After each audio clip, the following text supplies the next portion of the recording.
And I keep telling Brian, in our line, if you don't reinvent yourself, you're going to die. Yeah, this is one thing that Soo Wincci always talks about, reinventing, right? Yeah. How do you think we can help these young people not forget who they are and not forget the culture that surrounds our food and our heritage? As a social media creator or content creator nowadays, that is 80 or 90% representing the younger generation, right? So we have no choice to go to that way and plant a community there. It's the same thing as if I want to tackle the market, you have to come to a midpoint. Meaning, I do what you want, I also put what I want. You can't force them. Nowadays generation, I went for teaching, you force them, you punish them, they're not going to come back and they're going to hate you. Why, hello there, food lovers, and welcome to The Hungry Immigrant, the place where flavors cross borders and cultures unite. I'm your host, Abang Brian, coming to you with stories, secrets, and the irresistible charm of Asian cuisine and heritage. Each week, we'll journey into the heart of what makes food more than just a meal. We'll talk to chefs, celebrities, home cooks, and food enthusiasts who have brought their heritage to our tables. From the bustling streets of Kuala Lumpur to the vibrant markets of Manila and Seoul to the Chinatowns of New York, Paris, and Toronto, we're exploring the magic of food that connects us all. So join us as we delve into the rich tapestry of Asian food culture and heritage, celebrating the traditions and innovations that make our culinary world so diverse and exciting. Now, get ready as today's episode promises to be a flavorful journey. So you have traveled a lot, as you mentioned, UK, Spain, Taiwan, right? Do you see our traditional recipes being adapted to local taste? Is it being changed? How do you see it change? Okay, I remember when I was in UK, we have something called Yee Sang. Okay. Yee Sang is for Chinese New Year, where it's a salad tossed. It's a tossed salad. Yeah, longevity tossed salad, but with Chinese ingredients, right? So when I was in the UK, I saw them using their local kind of like ingredients, which you can't get it there in UK. I think they were substituting a lot of that with fruits and everything. Back then, we have a lot of things very traditional, but then they were being very creative. If you go Chinatown now, you're going to see a lot of them selling Yee Sang, right? Now, I remember they were doing that because for Malaysian students, we were like... Yeah, so to that point, Yee Sang actually is now usually during the Lunar New Year. Yes. It's a salad. It's an appetizer that actually every single element represents something. And...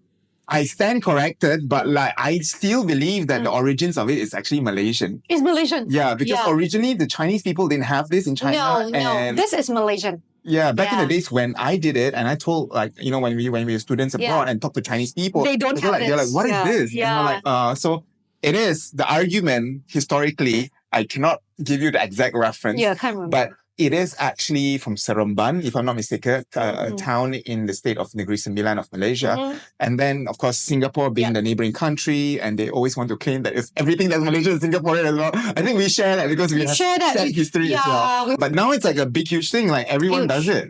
Everyone does it, and it becomes like a trend. I guess social media also took it up. You have witnessed the modification of ingredients and whatever not, right? And actually, to the Chinese culture, right, this Yee Sang, every single component means something. Yes. So when they replace it, do you think it's like spoiling the meaning? I try and duplicate, because I cook as well, so I try to duplicate that dish in UK back then. I don't blame them, because some ingredients are too expensive there. Remember durian here is like so cheap, right? Yeah. In Spain it's like 60 euro. I saw it, I was like, who's going to buy that? Yeah. I can buy like a whole kind of basket of durians in Malaysia. We can't even find back then.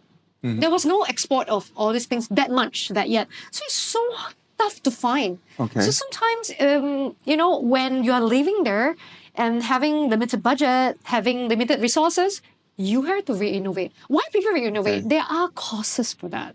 I was one of the leader and a committee member for Malaysian Night. I have almost 80 Malaysian students there who were craving for Yee Sang, and they were telling me that we only have certain budget. Yeah. So me as a chef, I have to reinvent, right? I have to work around that. So we try to preserve, of course, right? But certain territories, we have no choice. Right. So Malaysian night is like usually when students are abroad, it's like a day where you celebrate Malaysian Actually, it's a culture? week. It's a Malaysian week. Performance, we have play, we have music, we have food. So it's like AAPI month, but just focusing on Malaysia. Yeah, Malaysian week. If I remember correctly, there's always this crunchy element Yes. that we scatter around. Yes. And it's supposed to represent the money that you scatter that will enter your house. Yes. So if you replace it with something else, don't you think that the meaning will be lost? Well, all these things was created like all as philosophical, symbolic, right?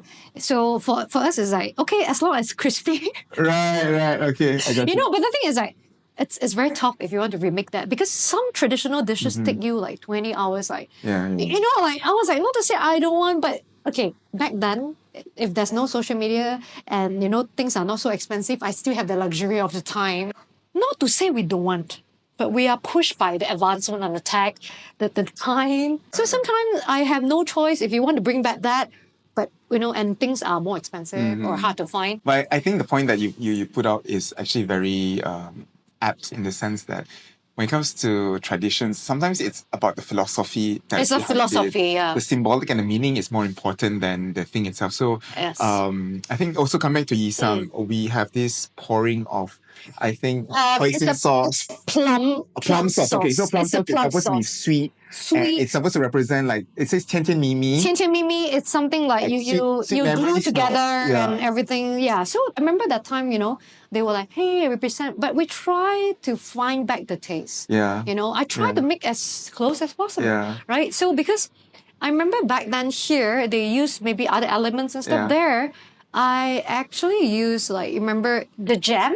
Yeah. You So know what- it's sweet, right? Because it's supposed to the sweetness of life. It's supposed to represent the sweetness of life. So if it's honey, if it's anything, so as long as it's like, you know. Yeah, it's you know that it's not going to taste wrong, right? So a lot of times I was like, hey, I remember that time I did it the sauce. I remember my all the friends would say, hey, but we want this and stuff. Yeah, I try my best to make it nice.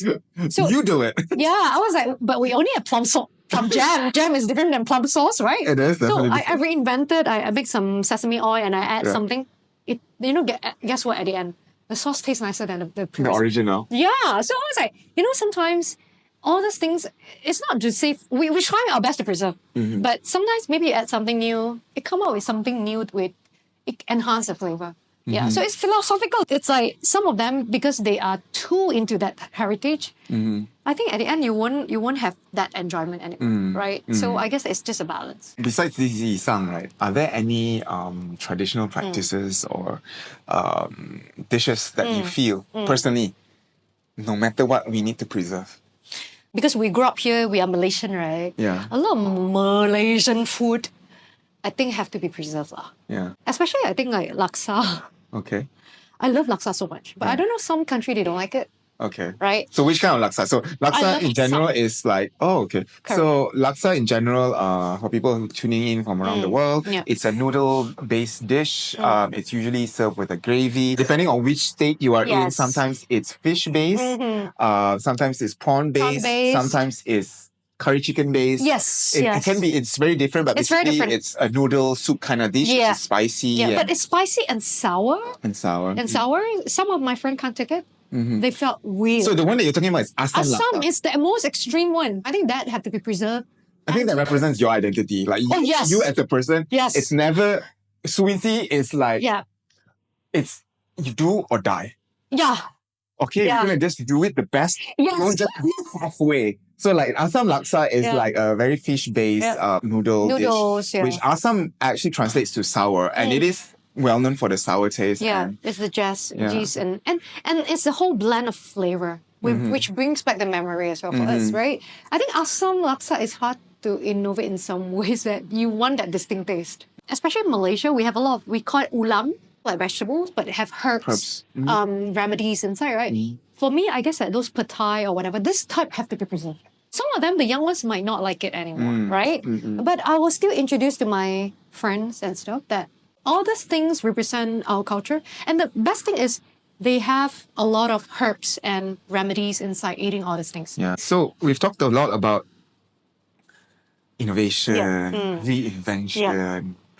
Now I bring to you this concept, authenticity. Do you believe in authenticity? What is authenticity to you, first of all? I do. Let's say in branding or, all these things, right? authenticity is something where it kind of represents your integrity in some ways as well. Because, nowadays, a lot of people try to be someone online, on the stage. I learn a lot, like, because I go to a lot of stage, big or small. The higher you go, if you're not authentic enough, you are going to lose yourself in some ways. Because it's a managing a promise, right? Okay. So I try to be authentic as possible in some ways where speak it from your heart and also, very genuine. Because if you're trying to impersonate something too much, it's going to burst one day. And in the entertainment line, we hate it. And it's very stressed. Yeah. I don't have time to rest already. Right. So a lot of times and stuff, be yourself. Nasi lemak is coconut, Yes, fragrant coconut. coconut with some sort of cheap lamb, and it's a national dish, one of the national dishes of Malaysia. People like to play with it, innovate it to become ice cream, to be a cake. So what I'm going to say is, isn't that like a nasi lemak trying to be something else? It's trying to be someone, but the thing is, others are side dish only. The main one is still comes back to the main one. You get what I mean?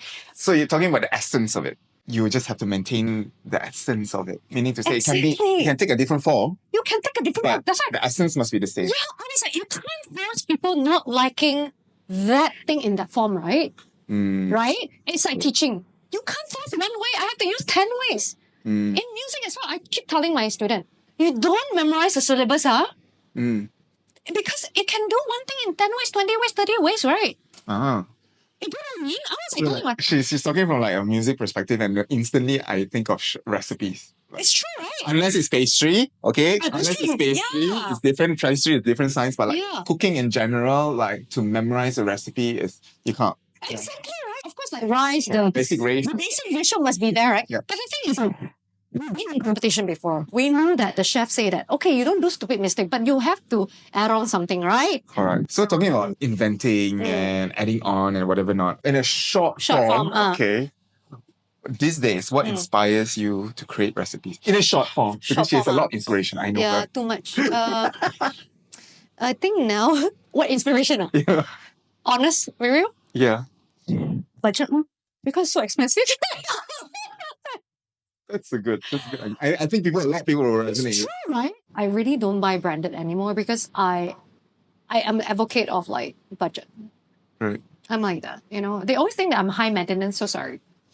I think people listening will resonate with that because I think I set out on this journey to talk to people about different things, and especially when you talk to chefs and all. Sometimes I think people listening will be like, yeah, they can say that inspiration comes from travel, but I can't travel, or like maybe some people will say like, oh, I've experienced this culture and that culture, and I'm married to this person, but some people are not. Yeah. But ultimately, everyone comes back. Everyone has one thing that they think of, I think. Yeah. Which is money as well. Yeah, and I guess that after COVID now, we all are in a kind of a shape where everyone is... We're in there. Yeah, We're in yeah. the... Yeah, it's true, right? Yeah, yeah. So budget. And do you think that our food is actually not expensive? Honestly, it used to be not expensive, but honestly, last month, I think last 2 weeks, even my my chef in bakery and food, everyone tell me the cost is getting higher. Oh, wow. Yeah. So for information, sales drop. Wow. So how bad it is. So I guess everyone is not easy after COVID, I would say. Now I see a lot of people innovate themselves. They buy their own utensil. Ah. And more people are going to cooking for your information. Because it's cheaper. It's always cheaper to cook yourself. It's cheaper, but again, I guess a lot of people find the joy of cooking during COVID. A lot of people say that they turn into chef and baking and stuff because of COVID. And because now advancement of tech and also all the online shopping, so cheap. So it does help. It did help a lot. It does because you have to know what happened, changed the world, right? Yeah. So you have to know the causation and stuff. But this is the trend now. And I can see people like doing their own cooking party. Even like nowadays, they do their own recipe online. It kind of help them. You're full-time in the entertainment industry and media industry, and you're not just limited by Malaysia. No. You are based in Taiwan, China market, the European market as well. Let's talk about media representation of Asian food. Have you seen the way the media has represented our food? Has it changed? One thing, definitely the form of media have changed. The form. Okay, it used to be, I remember from TV to newspaper, magazine was one of the trend back then, our time. Now it's all bloggers and a lot of like TikTokers, a lot of like Instagrammers. I guess Instagram is the main, like a lot of food reviewing and stuff. So the form and influencer have changed, but the audience taste bud never really changed. Remember, like our time was reality show, right? Food, people always love to watch, no matter what. If we look globally, right, I remember when I was younger, or even when you travel, Yeah. right, when you talk about Asian food, number one in America is Chinese food. That was the first thing that people think of, Chinese food. I understand. And it was not seen as classy food. Yeah, Asian food, yeah. Chinese food was Yeah. seen as greasy, Yeah. something that you have after beers. Takeaway. Yeah, I right? remember, yeah. So do you see a change in that? I definitely see a change when I saw a lot of them kind of incorporate Chinese element into fine dining. Yeah. That make a change. And I also saw amazing chef, Asian representative on TV shows. And they created something and they rebrand the whole thing. So we need people like that. And the whole K-wave, right? Yes, the K-wave and really enhance it. Asian in some ways are quite united. We are from that, we want to push that culture. And look at Oscar and everything. It's a lot of Chinese are going up there and stuff. It's not just food. I guess that art as well, music as well. I remember back then, nobody wants to listen to Mando Pop, honestly. Exactly. Remember? It's the same thing as Do food. you know now how big is Mando Pop? Huge. Because of China population. Now it's so big until like when I went for meetings and stuff, right? They want Chinese content. You believe it or not. Yeah. Even my friend in America, in Spain, or in a lot of countries, and even in Malaysia, my Malay friends learn Chinese. Yeah, I was going to say that. Yeah, it's like because it's it's the top 2 now, the languages. In terms of statistics, so it depends on which study you are and which. Yes. Like there are a few criteria. I remember someone said that like the Indian language also because of the population. Indian as well. Yeah. Spanish as well. Spanish because of the whole Latin American population. I think there has been a change the way we see food. A lot. Yeah. I guess every culture or heritage stand a place, no matter how big There or is a small. place for them. There is a place. I always appreciate diversity. To the elder generations and to the younger generation, what would your advice be to help preserve our food traditions? The younger generation. The younger one, Who's your prof, okay? right? One thing I guess that go deeper and don't be fooled just by the surface of social media for that generation because they are, especially COVID babies. Yeah. I thought a lot of COVID babies because, especially these few years I came down and see them, it's not their fault. Correct. Because they were trapped and after coming out, they are quite a bit left behind in the offline world, right? So I would encourage them to travel, to come down and see themselves rather than just see online, right? Whereas the older people, I think it's the opposite where can you don't be so stubborn and try more things? Sometimes when I speak to my grandma or I think some of my like my mom and dad, I was like, can you just try? Yeah. You know, like when they go for our graduation, they don't even try the food there. Right. You know, I remember my parents, even I have so many degrees and master and PhD, right? Correct. Imagine how many graduation I went before, right? Right. I brought them there every single time. Got Chinese food. Where's the Chinatown? Hey, we are in Venice. Can you please have the pizza? You want people to respect our culture, so you have to try the culture, right? I think that's interesting. Yeah. What you're Right. saying is like, for us to be proud of our culture and for people to actually love our culture, we've got to love other people's culture. Yeah. Same thing. If you don't give respect, how are you going to gain back the respect? That's true. That's You can't be one way, right? The main message I get from you ever since the beginning of our conversation, right, is you are basically the combination of innovation and relevance to be juggled with tradition and authenticity, I guess. Yeah, because honestly, tradition gives us color and identity, Correct. right? Because I told them, even no matter how small or whatever, because I feel it when I travel. I represent Malaysia before, so I know I felt it. But people maybe doesn't feel it because they haven't been to the extreme yet. So, And like for you, exposure and diversity, not only within our own culture, but exposure to the diversity of other people's culture. Oh, yeah. Also helps. Yeah. I feel that. I think I've always told people, which some people don't understand. Yeah. If you've not been outside your country, I feel that I am even more proud of my Malaysian heritage Exactly. when I travel. Yeah. You will miss Malaysia a lot. But of course, like, same thing. When you are too long in one place, you won't appreciate that, right? That is true. Okay, so speaking of our Malaysian tradition, we have a tradition in this show where wherever I go in the world, we have this section where we taste something that comes from Malaysia. So we get some that are store-bought and some that are made by me. Oh, nice. And then we do a blind tasting and we see whether I really do know how to cook Malaysian. Nice. So this segment is called the Sambal Survey. Nice. Okay, so we have 3 bottles of sambal. Okay.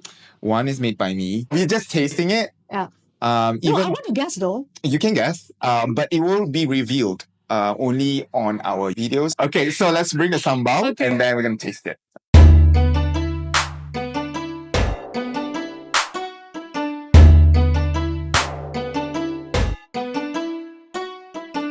This one is sambal tumis.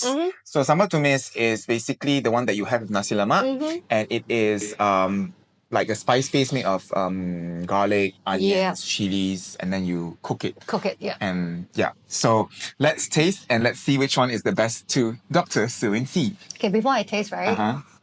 Can I just guess which is Brian just by looking at that? Wow! Wow! Who am I, right? I was in MasterChef, right? This is yours. I can't remember. How you know? I think so. You know why? Remember what is called? You know what's pecah lemak, right? Pecah minyak. Minyak. Right? The Malay, they like to put more oil. Knowing Brian, I know that they will go healthy. Okay, so let's try. Let's try the one that you think will be the most delicious first. I didn't tell you this is mine, huh? You never tell ma. But She thinks it's mine. I think this will be the most delicious. Okay, because of the amount of oil. Yeah. When we're cooking, it's like, Chef, how you know it's mine? When you see, you really know. It's the representation of the chef, right? Yeah. So yes, sambal needs oil. Okay. But okay. The truth is second thing, oil. I don't know. First, I want to smell. Okay. You know, we have all this eye smelling tests in MasterChef. This is definitely Brian. Oh. You get what I mean, right? I think. Because Brian is quite healthy. I think this one is the most delicious.